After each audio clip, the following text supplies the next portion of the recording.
Vamos a meditar por algunos minutos Lucas capítulo 17, versículos 20 hasta el 37. Lucas 17, 20 hasta el 37.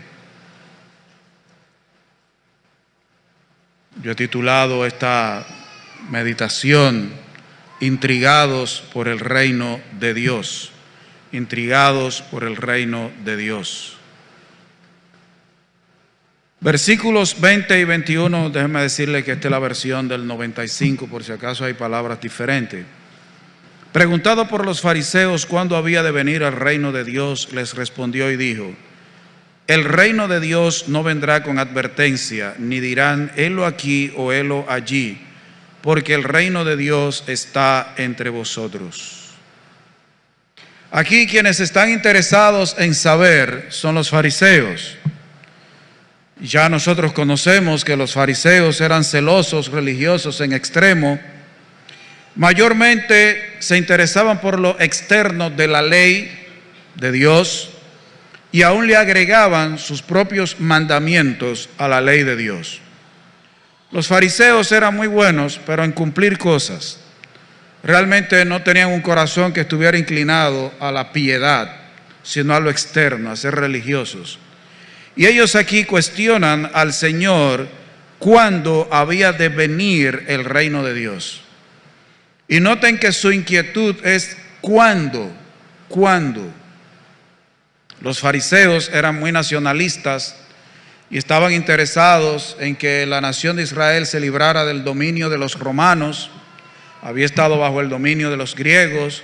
En el momento en que el Señor estaba caminando en la tierra, Israel estaba bajo el dominio de los romanos, y a ellos les interesaba que se instaurara un reino, el cuándo del reino. Pero lo interesante, no solo de los fariseos, sino de la gente que a veces pregunta, es que preguntan por el cuándo del reino. Pocas veces se interesan por el rey, preguntan por el cuándo viene el reino. Pero no tienen un interés real por el rey. El asunto es que lo central en el reino es el rey. Pero la gente habla mucho del cuándo. Eso eran los judíos, eso también se introdujo en la iglesia, de tal manera que algunos, aun cuando no se había ni completado el Nuevo Testamento, ya estaban diciendo que el Señor había regresado. Y siempre se estaba anunciando el cuándo del reino de Dios. Pero esos mismos que hablan mucho de eso, no les interesa hablar de la persona del rey. Y el rey es Jesús. El cuándo. Y el Señor, como era su costumbre, no les respondió lo que ellos preguntaban. Él le contestó otra cosa. Dice allí, el reino de Dios no vendrá con advertencia. Eso del cuándo. Ponerse a poner fecha. No van a decir, helo aquí o helo allí, porque el reino de Dios está entre vosotros. Él no le contestó el cuándo. Cristo dice que no habrá nada que dé a entender cuando ya Dios viene a instaurar su reino. No habrá advertencias. Nosotros tenemos la palabra de Dios de algunas cosas que han de suceder antes de que Dios instaure su reino de manera visible, de que Dios restaure eso que se perdió en Edén. Un día va a ser restaurado, algo nuevo. Pero la Biblia no se pone a dar fechas ni a dar pautas como para que la gente diga, eso es tal día, tal fecha. Hay gentes que se han inventado de que en la Biblia hay un código secreto y que cada cantidad de letras hay un código. De hecho, hay alguien que creó un programa de computadora y tomó el texto bíblico y cada cantidad de palabras tomaba una palabra y formaba frases y oraciones para descubrir disque misterios que están escondidos en la Biblia. Pero la Biblia no se pone a dar advertencias y a decir cuándo el Señor va a instaurar su reino de manera visible. Ahora, lo que sí le dijo Cristo es que ya el reino de Dios estaba entre ellos. Le dice, porque el reino de Dios está entre vosotros. ¿De qué reino estaba hablando Cristo? De un reino invisible. Ahora, ¿por qué él dijo que el reino de Dios está entre vosotros? Porque el rey estaba ahí. El rey estaba aquí. Aunque vino, tomó forma humana, dejando momentáneamente los privilegios de su gloria, no dejando de ser Dios nunca, sino Dios habitando en un cuerpo humano. El rey estaba ahí. Y el asunto es que el reino de Dios ahora mismo, aunque Dios gobierna toda su creación, Él sigue sentado en su trono. Él nunca ha renunciado a su trono, nunca ha abdicado al trono. Pero de manera especial, el reino de Dios ahora es un reino espiritual. Alguien definió el reino de Dios diciendo que se compone del pueblo de Dios en el lugar que Dios ha designado, bajo el gobierno de Dios, con la bendición de Dios. Y de eso era que le estaba hablando Jesús. Los fariseos querían saber mucho acerca del reino, el cuándo. Él le estaba hablando ahora de algo espiritual. Ellos querían algo físico, algo material. Estaban esperando un guerrero. De hecho, los judíos que no son cristianos siguen esperando al Salvador. Porque ellos quieren a alguien que venga a conquistar, a sacar a los palestinos. En esa época eran los romanos, después a los musulmanes, y ahora están esperando a alguien que saque a los palestinos. Siguen esperando al Mesías. Han estado perdidos desde su origen, muy perdidos, y algo de eso han contagiado a la iglesia. Es espiritual su reino, representado por Jesús, el Rey. Ahora, los versículos 22 a 24 dicen, le preguntaron los fariseos, ahora dice el 24, y dijo a sus discípulos, tiempo vendrá cuando desearéis ver uno de los días del Hijo del Hombre y no lo veréis. Y os dirán, helo aquí o helo allí. No vayáis ni lo sigáis. Y es bueno, hermano, que ese versículo 23 lo tengan pendiente, lo subrayen y traten de memorizarlo. Porque como el relámpago que al fulgurar resplandece desde un extremo del cielo hasta el otro, así también será el Hijo del Hombre en su día. Ahora Jesús se dirige a los discípulos. Jesús no se ponía a complacer a los fariseos, a los escribas, a los saduceos, a los sacerdotes. De hecho, a la mayoría de la gente el Señor le hablaba en parábolas, para que oyendo no entendieran y viendo tampoco entendieran. Él ahora está hablando a los discípulos. Y les dice, va a llegar un momento en que ustedes desearán tener al Hijo del Hombre con ustedes. Va a llegar un momento en que ustedes van a querer verme, tenerme, van a desear eso. Pero ya yo no voy a estar visible. Aquí el Señor, de una manera u otra, está anunciando su ascensión. Y como decía el hermano Argenis, que Él se iba. Eso es lo que Él está anunciando. Ya ustedes no me van a tener en medio de ustedes como ahora. Ustedes un día van a desear eso. Y de hecho, yo creo que el anhelo que debe tener todo cristiano es estar con el Señor. Pero ahora, de manera visible, eso no es así. Lo tenemos de manera espiritual. Y Él hace una advertencia. Fíjese que el versículo 21 dice que los verdaderos, los que hablan de las cosas de Dios, no dirán helo aquí o helo allí. Ahora el 23 dice que hay gente que sí lo va a hacer. Van a decir helo aquí o helo allí. Ahora, ¿qué dice el Señor? No vayáis ni los sigáis. No se dejen engañar por los que ponen fechas, por los que indican lugares y dicen que Cristo ya regresó. De hecho, Alguien dijo que el Señor permite a los falsos para que los falsos lo sigan. Aunque de vez en cuando algunos verdaderos hijos de Dios por un tiempo se dejan engañar, pero el Señor los libra. Pero el Señor hizo una advertencia y está aquí en su palabra, y no solo en esta porción, hay porciones paralelas. Y el Señor hace una advertencia: no vayan ni sigan a los que se ponen a decir que el Señor ya vino, que el Señor está en tal o cual lugar, a los que se ponen a hacer anuncios. Pero qué increíble, hermanos. Estaba mirando los otros días un señor que él dice que es Cristo. Primero, él decía que era el anticristo, pero ahora dice que no, que es Cristo. Sigue siendo anticristo, porque anticristo es alguien que es contrario a Cristo, pero se presenta como si fuera Cristo, ocupando el lugar de Cristo. Antes él decía, yo soy el anticristo, ahora él dice, yo soy Cristo, y tiene seguidores. Vi a otro que se sentó en el templo, pusieron un trono en el templo, él se sentó con su manto escarlata, con una corona y un báculo en la mano. Como al mes la cosa cambió, al mes lo llevaban con unas esposas atrás. Pero tenía gente en la iglesia. Y hay hermanos que cuando escuchan a esa gente dicen, hay que tener cuidado porque el Señor es misterioso. No, el misterioso es usted.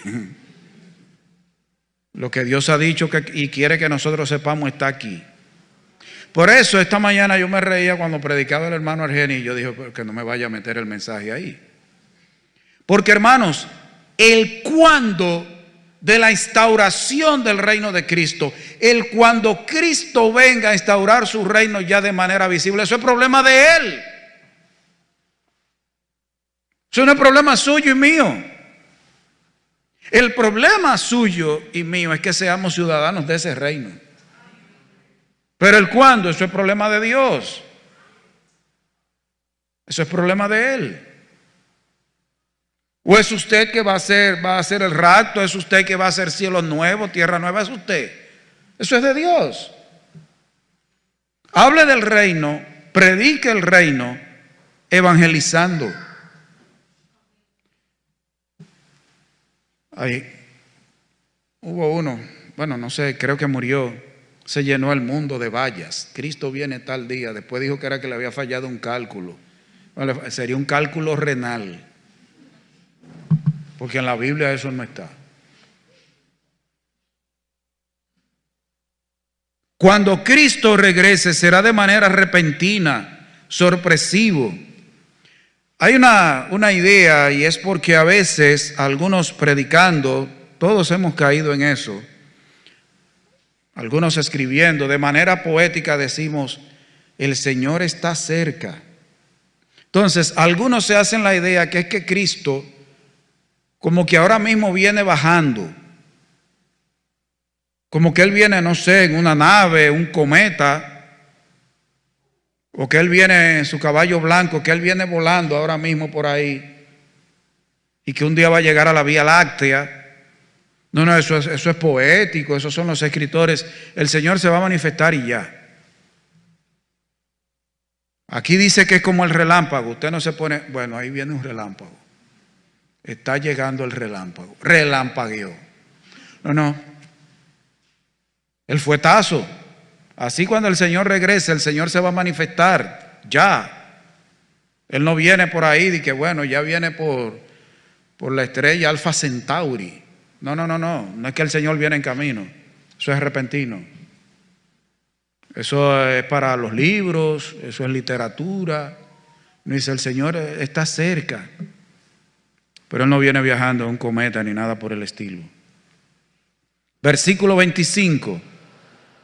Pero primero es necesario que padezca mucho y sea desechado por esta generación.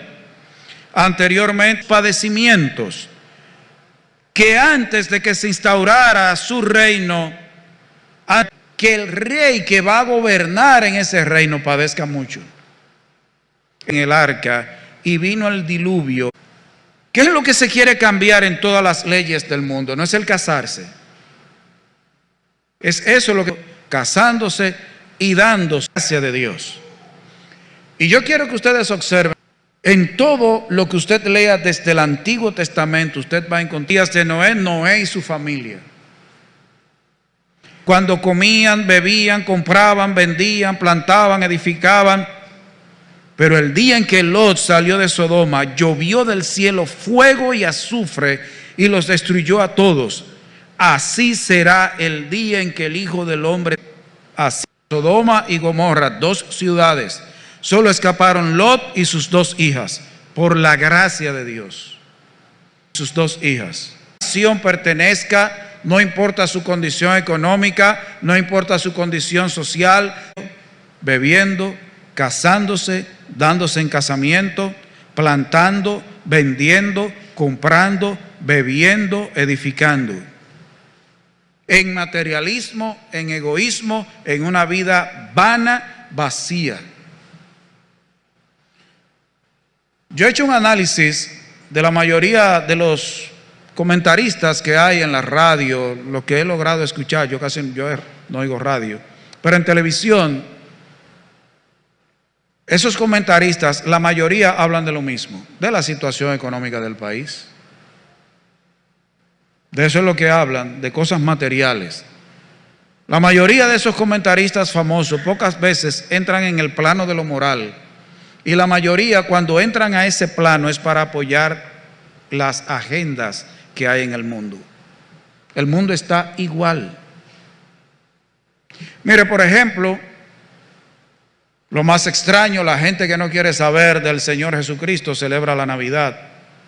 Lo único que ahora le llaman festividades. En España, una diputada iba a someter un proyecto para que no se dijera Navidad, sino festividad. Definitivamente lo eliminó porque le iba a causar problemas y ella se dio cuenta. Pero la gente quiere celebrar el nacimiento de Cristo del que no quiere saber. Ahora, ¿cómo lo celebran? Comiendo y bebiendo. Comiendo y bebiendo. Y de hecho, aunque parezca extraño, pero para esta época la gente se casa mucho. No sé si que aprovechan el doble y lo juntan los dos.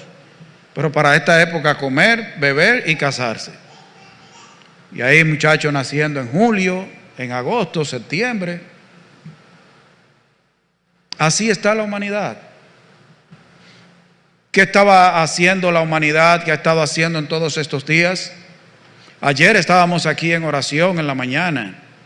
¿Y qué era lo que se metía? Una bulla de enfrente. A Carmen llegó aquí con los ojos llorosos. De momento el techo de la casa de la hermana Carmen le va a caer adentro, el Señor la cuide, porque el boom que se oye ahí adentro. El parque, ¿usted sabe lo que es que la gente de la Defensa Civil, de la Cruz Roja, no puede disfrutar ningún feriado? Porque todo el feriado es para comer y beber y fornicar. Así está la humanidad y así la va a encontrar el Señor. Y quiero hacer esta advertencia también, hermanos. La función tuya y mía no es cambiar la sociedad. La función tuya y mía es predicar el Evangelio. Hay gente que habla de que instaurar el reino de Dios. ¿Quién eres tú para instaurar el reino de Dios? Esas predicaciones de que el reino de Dios ahora, el reino de Dios está entre nosotros, es espiritual. Todo el que se ha arrepentido y convertido es ciudadano del reino de Dios. Hay que dejarnos de esas predicaciones. Eso es gente. ¿Quién eres tú para instaurar el reino de Dios? Tú eres Dios. ¿Qué autoridad te ha dado Él? Dios no va a cambiar el mundo. Dios lo va a destruir. Dios lo va a destruir. Va a ser cielo nuevo y tierra nueva. Solo se van a salvar los que son miembros de su reino. Los demás van a ser destruidos. Versículos 31 al 33. En aquel día, el que esté en la azotea y tenga sus bienes en casa, no descienda a tomarlos. y el que esté en el campo asimismo no vuelva atrás. Acordaos de la mujer de Lot. Todo el que procure salvar su vida, la perderá, y todo el que la pierda, la salvará. El Señor en pocas palabras está diciendo aquí que hay que estar dispuestos a escapar, a dejarlo todo atrás, a perder la vida vacía, materialista, pecaminosa en que vive esta generación, la humanidad sin Dios. ¿Qué pasó con la mujer de Lot? La mujer de Lot miró hacia atrás. Ella salió huyendo con su esposo, con sus 2 hijas, y en el camino miró hacia atrás. Dios les había dicho que no miraran hacia atrás. Ella se volteó, ella miró hacia atrás. Quizás, esto es una opinión mía, quizás ella se sintió acongojada por las cosas que había dejado en Sodoma. Quizás por su estatus social, sus amigas que había dejado en Sodoma. Quizás pensó en esas cosas. Quizás pensó en que había salido sin aquellas cosas que eran parte de su vida y que eran muy valiosas para ella, más que la obediencia a Dios. Quizás por eso miró atrás. Quizás ella no quería perder esa vida, pero sí perdió su vida. Es extraño, pero al reino de Dios se entra perdiendo, se gana perdiendo. Se debe entregar la vida para tener vida. Renunciar para recibir. Por eso es que la Biblia habla de tomar su cruz, negarse a sí mismo. Para entrar al reino de Dios hay que tener la disposición de abandonarlo todo. Y eso solo lo produce la obra del Espíritu Santo en el corazón. De manera natural, ningún ser humano renuncia a su estilo de vida pecaminoso, a su vida vacía, a su vida sin Dios, a su vida solo enfocada en lo material. ¿Cuántas veces nosotros, predicando el Evangelio, nos hemos encontrado con gente que su excusa es: sí, pero que eso de dar el diezmo? ¿Dónde, Señor? Águilas. La palabra, ¿cómo tú puedes tener la seguridad que tú serás de los tomados? Que tú eres de los ciudadanos del reino. Al igual que en los días de Noé y en los días de Lot, esta generación será castigada y será destruida. Repito, igual que en los días de Noé y en los días de Lot, esta generación será castigada y será destruida. Apocalipsis capítulo 14. Hay gente que no le gusta que digamos eso, porque eso suena, hay que hablarle a la gente del amor de Dios, de lo bello que es Dios. Sí, es verdad, hay que hablarle de eso. Pero Pablo dijo: no he oído anunciaros todo el consejo de Dios. Apocalipsis 14, versículos 6 a 11, aunque aquí comienza hablando de algo que el capítulo está hablando de los 144,000 y todo eso. En los versículos 6 en adelante dice: en medio del cielo vi volar otro ángel que tenía el evangelio eterno para predicarlo a los habitantes de la tierra, a toda nación, tribu, lengua y pueblo. Decía a gran voz: temed a Dios y dadle gloria, porque la hora de su juicio es el mar y las fuentes de las aguas. Otro ángel lo siguió diciendo: ha caído Babilonia, la gran ciudad, porque ha hecho beber a todas las naciones del vino del furor de su fornicación. Y un tercer ángel lo siguió diciendo a gran voz: si alguno adora a la bestia y a su imagen, y recibe la marca en su frente o en su mano, él también beberá del vino de la ira de Dios, que ha sido vaciado puro en el cáliz de su ira, y será atormentado con fuego y azufre delante de los santos ángeles y del Cordero. El humo de su tormento sube por los siglos de los siglos. No tienen reposo de día ni de noche los que adoran a la bestia y a su imagen, ni nadie que reciba la marca de su nombre. Versículos 14 a 20. Miré y vi una nube blanca, sentado sobre la nube uno semejante al Hijo del Hombre, que llevaba en la cabeza una corona de oro y en la mano una hoz aguda. Y otro ángel salió del templo gritando a gran voz al que estaba sentado sobre la nube: mete tu hoz y ciega, porque la hora de cegar ha llegado, pues la mies de la tierra está madura. El que estaba sentado sobre la nube metió su hoz en la tierra, y la tierra fue cegada, cosechada. Otro ángel salió del templo que está en el cielo, llevando también una hoz aguda. Y salió del altar otro ángel que tenía poder sobre el fuego, y llamó a gran voz al que llevaba la hoz aguda, diciendo: mete tu hoz aguda y vendimia los racimos de la tierra, porque sus uvas están maduras. El ángel metió su hoz en la tierra, vendimió la viña de la tierra y echó las uvas en el gran lagar de la ira de Dios. El lagar fue pisado fuera de la ciudad, y del lagar salió sangre que llenó hasta los frenos de los caballos, en una extensión de 1600 estadios. Juicio.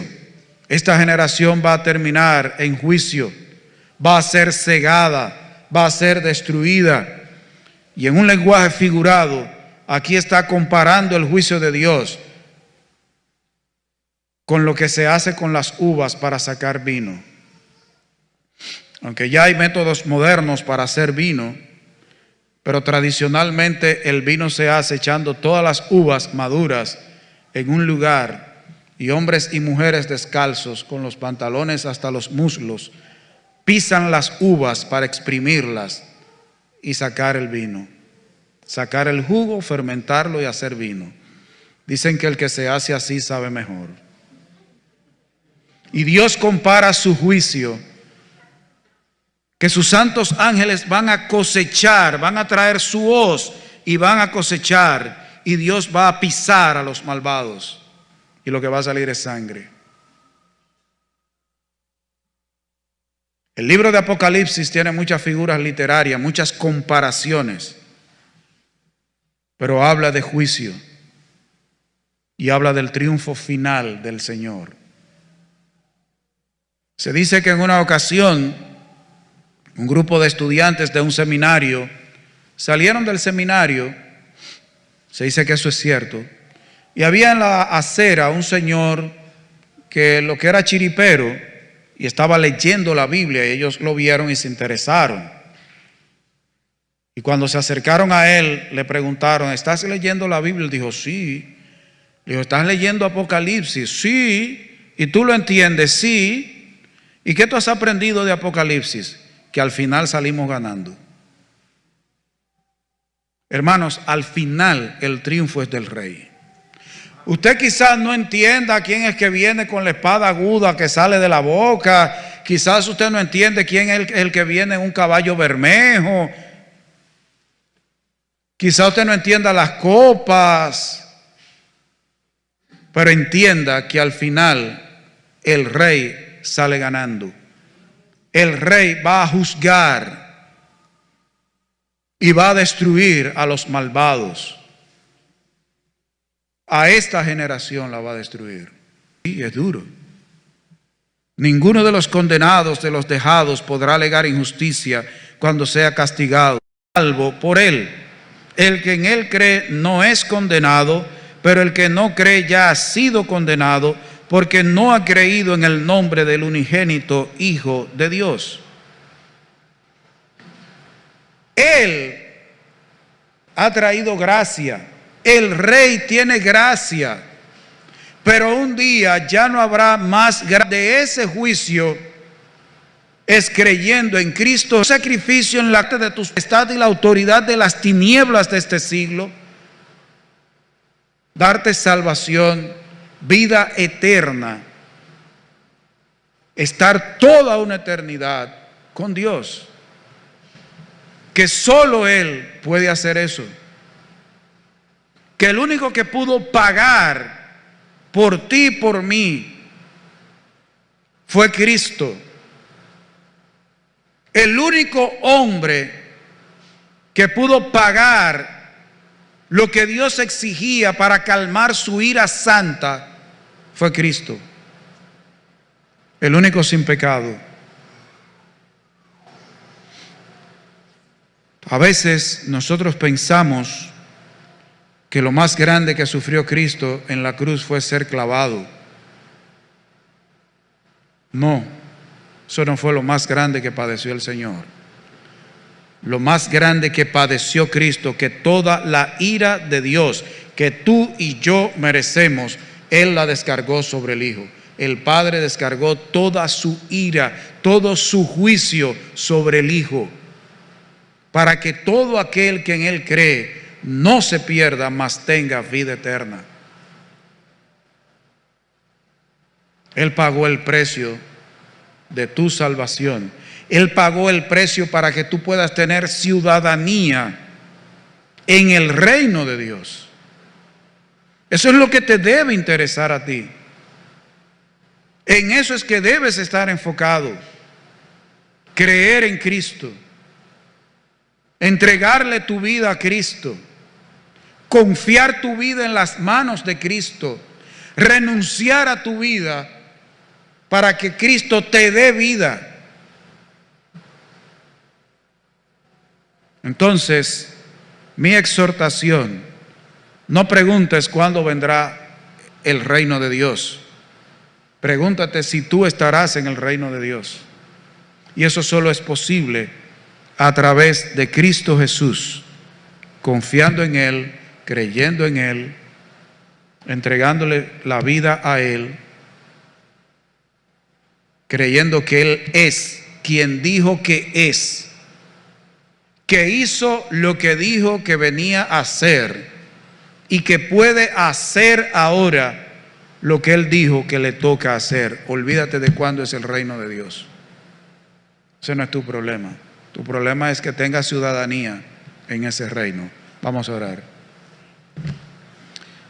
Señor, gracias porque Cristo padeció y fue rechazado como estaba escrito en tu palabra, como estaba profetizado. El Rey, para instaurar su reino, vino a padecer por los que han de ser ciudadanos de ese reino.